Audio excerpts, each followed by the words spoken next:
तुम्हें पता है इतनी विपत्तियां, इतने दुश्मन हमारे पीछे लगे। एक कल माता, हम जब निकल रहे थे तो उन्होंने हमको एक गड़ा बांधा हाथ में। एक माता जी थी, शायद वो आज आई हो, हाँ ये हैं, ये खड़ी। उन्होंने ना गाड़ी में बैठते बैठते हमको गड़ा बांधा। तो हमने पूछा ये काहे का गड़ा है? बोले ये जो दुश्मन लगे ना उनसे रक्षा के लिए गड़ा। जब ऐसी माताओं का, तो हमारी आंखों में जैसी हमने लिया, हमारी आंखों में आंसू आ गए। भीड़ बहुत थी तो गाड़ी आगे बढ़ गई, हमारी आंखों में आंसू आ गए कि जब इतनी माताओं का आशीर्वाद है, बालाजी का आशीर्वाद है, कौन क्या बिगाड़ लेगा? क्या बिगाड़ लेगा? कौन क्या उल्टा कर पाएगा? और भैया सनातन के मार्ग में ना झंझट तो आती, मुसीबतें तो आती, और ये इसलिए आते हैं कि ये चाहते हैं कि कैंसर हॉस्पिटल का काम रुक जाए, बेटियों का विवाह रुक जाए, धर्मांतरण ये बंद करवा रहा ताकि ये धर्मांतरण करते रहें, हलीउल्लाह वालों का साथ देते रहें। ऐसी मानसिकता वाले लोग उपद्रव करते रहते। पर तुम टेंशन न लो, इस भारत में हम लव जिहाद नहीं होने देंगे। इस भारत की बेटी को हम दूसरे मजहब में जाते हुए हिंदुओं की बेटियों को नहीं देखेंगे, चाहे जो हो जाए। और इस साल अब हमने और प्रण लिया, एक पदयात्रा महाराष्ट्र में भी निकालेंगे। क्षमा करना, इस साल नहीं, जल्दी, हाँ क्षमा करना, इस साल तो रथ यात्रा निकालेंगे, पर एक पदयात्रा महाराष्ट्र में भी निकालेंगे। बहुत हम लोग भक्ति नहीं करते, बिजनेस करते हैं, आदान प्रदान। हे भगवान हनुमान जी, हमारे लड़के की शादी हो जाएगी तो हम आपको 5 किलो लड्डू चढ़ाएंगे। जैसे हनुमान जी लड्डू के भूखे बैठे हैं। हे महादेव, ऐसा काम हो जाएगा, हम आपका अभिषेक कराएंगे। जैसे अभिषेक के शंकर जी भूखे बैठे हैं। भैया एक बात गारंटी से सुनो, भक्त का अर्थ व्यापारी नहीं है। भक्त का अर्थ है जिसमें भगवान खुश रहें, उसमें हम भी खुश रहें। इसी का मतलब है डूब जाना, खो जाना। क्या हो जाना? बोलो बोलो बोलो, जोर से बोलो ना। भगवान में खो जाना, भगवान के हो जाना। ये कल विषय आया था। आज है भगवान में खो जाना, भगवान में डूब जाना कि प्रभु जिसमें तुमको सुख मिले वही करो, जिसमें आपको आनंद मिले वही करो। थोड़े से दुख में घबराओ मत। आज हम जहां रुके थे वहां बैठे थे तो 4-5 लोग, 20-50 लोग आ गए मिलने। बहुत भीड़ हो गई। जब ऊपर आए तो हम उनको बैठ के यही कह रहे थे कि आप लोग टेंशन ना लो, जिसकी निंदा है मतलब वो जिंदा है। हाँ, निंदा का मतलब क्या? जो जिसकी निंदा है मतलब वो समाज में जिंदा है, और जिसकी निंदा नहीं है समझ जाना समाज की नजर में मर गया। हाँ, और जब कोई अच्छा काम करता ना, तुमने देखा नहीं, सब पेड़ में पत्थर नहीं मारे जाते ना, उसी पेड़ में पत्थर मारे जाते जिसमें फल होते हैं। हाँ, उसी की निंदा की जाती जिसका कोई सामना ना कर पाता हो। उसी की निंदा करते हैं लोग, उसी के बारे में। और तुम ज्यादा परेशान ना हुआ करो हमारे पागलों हमको लेकर के। भगवान की लीला है, ये चलता रहता है सब। हम जब तक जिएंगे हिंदुत्व के लिए जिएंगे, हिंदुत्व के लिए मरेंगे। कुछ नागपुर के लोग बैठे थे, वो कहने लगे बताओ आपको मुसीबत आ जाती है, आप नागपुर आते हो। तो एक व्यक्ति तो बोला आप गुरुजी ना नागपुर ना आया करो। हम कहा बेटा अब तो हम हर साल आएंगे। हाँ, हर साल आएंगे, तुम क्यों घबराते हो? उनका काम है, उन्हें करने दो। और कोई हमारा विरोध करे ना तो तुम अपनी मराठी भाषा में सेम टू यू बोल दिया करो। उनका अपना काम है। जलने वाले अपनी जलन बरकरार रखते, हम अपना जलवा बरकरार रखें। उनका अपना काम है, करने दो। भैया जो हिंदुत्व की क्रांति को देख करके तुम लोगों की जागृति, हिंदुत्व की एकता देखकर जलते ना, वो ये सब झंझट करते रहते हैं। वो तो ताक में ही रहते हैं, कुछ मिल तो जाए, बात का बतंगड़ बना दें, तिल का ताड़, राई का पहाड़ बना दें, वो सब चलता रहेगा। यदि तुम घबरा गए तो वो जीत जाएंगे, यदि तुम पीछे हट गए तो वो जीत जाएंगे। कल कुछ लोगों ने कहा कि कथा कैंसिल हो गई। अरे तुम काहे को घबराते हो?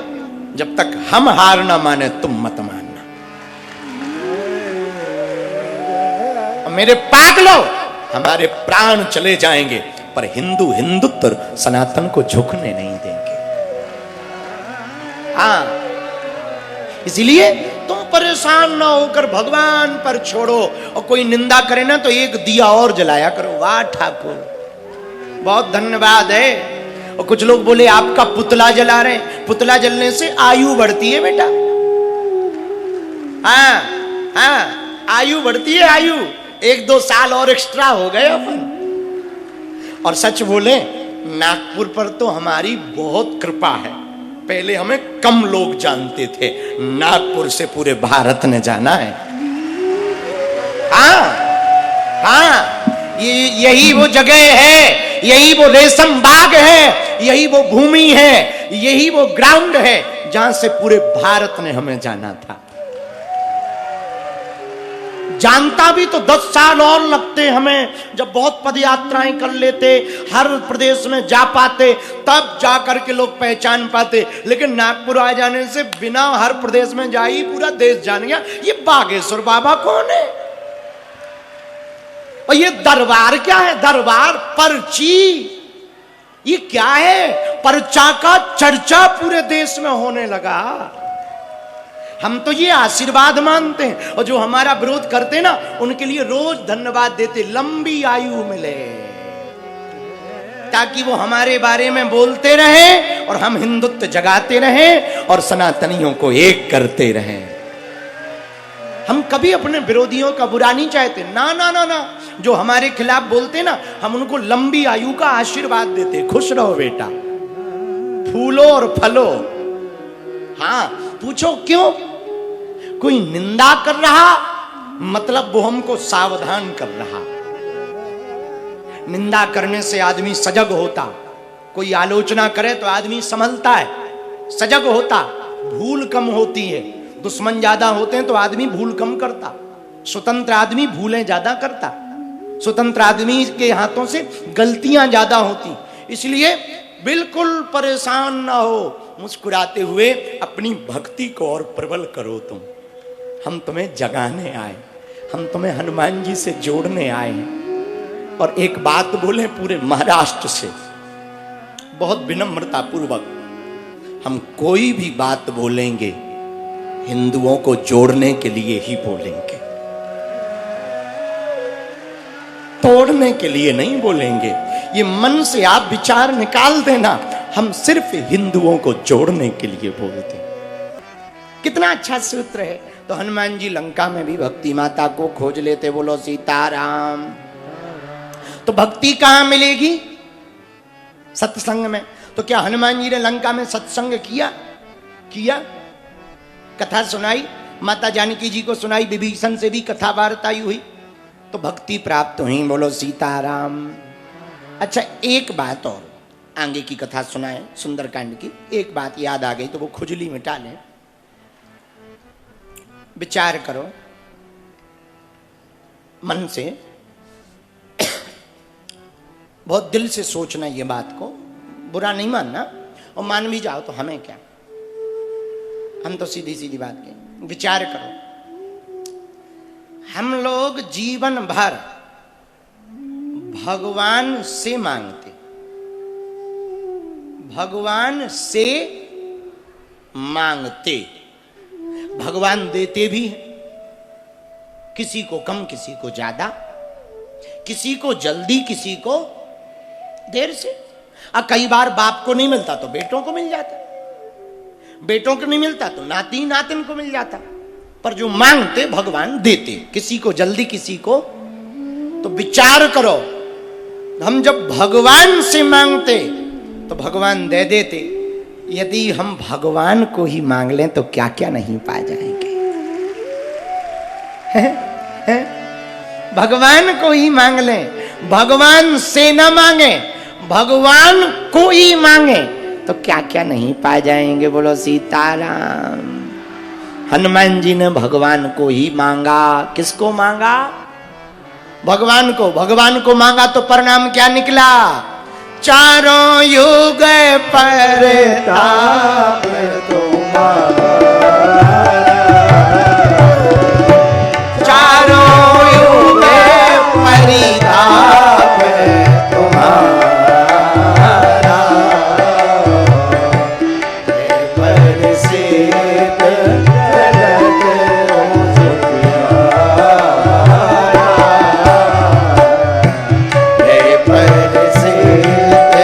जगत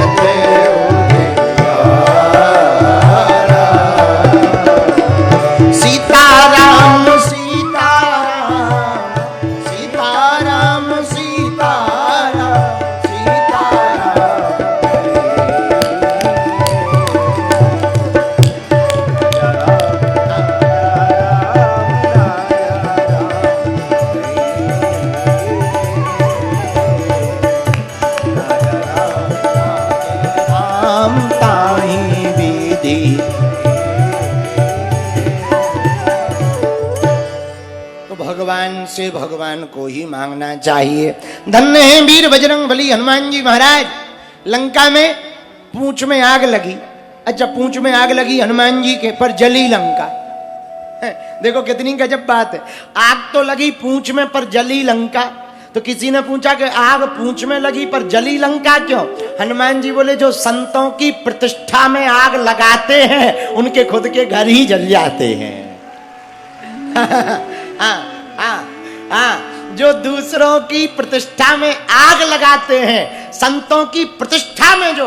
अच्छा, पूंछ के दो मतलब होते। एक पूंछ माने पूंछ, एक पूंछ माने होता है प्रतिष्ठा।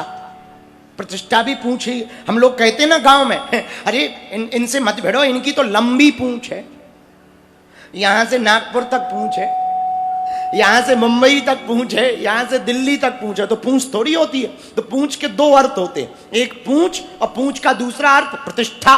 और कितना अद्भुत सूत्र है कि जो संतों की पूंछ में आग लगाता, जो संतों की प्रतिष्ठा में आग लगाता, उनके खुद के घर ही जलकर राख हो जाते हैं। ये सूत्र है हनुमान जी का। अच्छा, आगे बढ़ो। हनुमान जी की पूंछ में आग लगी और जैसे ही आग लगी तो पावक जरत देखी हनुमंता, भयं परम लघु रूप तुरंता। जैसे ही आग लगी तो हनुमान जी छोटे हो गए। अच्छा, तुम छोटे क्यों हो गए बालाजी?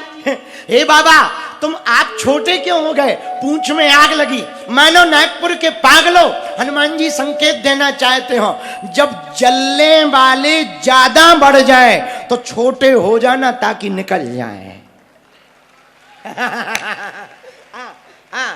जब जलने वाले ज्यादा हो जाएं और जलाने की कोशिश करें, जब जलने वाले ज्यादा हो, बैनर पोस्टर लेकर के पीछे पड़ जाएं, तब विनम्र हो जाने में ही फायदा है। यही एक उपाय है, यही हनुमान जी ने किया।